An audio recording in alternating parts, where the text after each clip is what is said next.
Go. Hi everyone, my name is Valerie.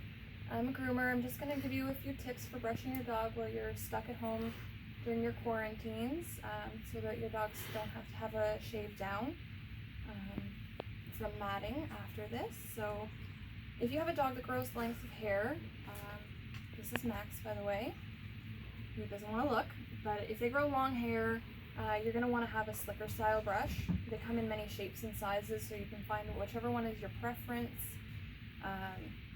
This is going to do the best for getting out your tangles. You're also going to need a comb, so this will help to find any of the tangles. So if the comb is not going through smoothly, that's where you want to go over with your slicker brush to make sure you get out the tangles that are stuck in your dog's coat. So I'll show you there's a few areas where you have to be careful when you're brushing. And the first one we'll talk about is the tail. So your tail, you want to be holding the actual base of the tail. You can pull the hair down as much as possible and then brush off the base of your tail. You don't want to brush the length of your tail. You're going to cause scratches on the skin there. It's pretty sensitive. It's mostly just skin and bone. So you want to brush off away from that. The best way to do that is to hold the actual meat of the tail and then brush away. Okay? The other area that I want to talk about is the back of the leg. So if you're brushing here, you are risking hurting their tendons here.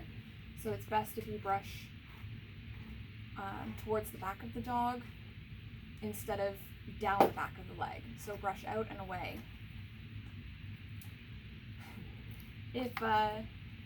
If you are finding tangles in your dog's longer coat, you want to stick with a sort of like bicycle pedal kind of motion to help get the tangles out. You kind of want to put the pins in to the tangle and pull up and away. You don't want to rip them right out. That will be painful for your dog. It's also going to make your dog not enjoy the process. So you really want to do it kind of like gently, like this, where you're just kind of pat and pulling until the tangle is free. The other area we want to watch out for is around the ears and around the eyes.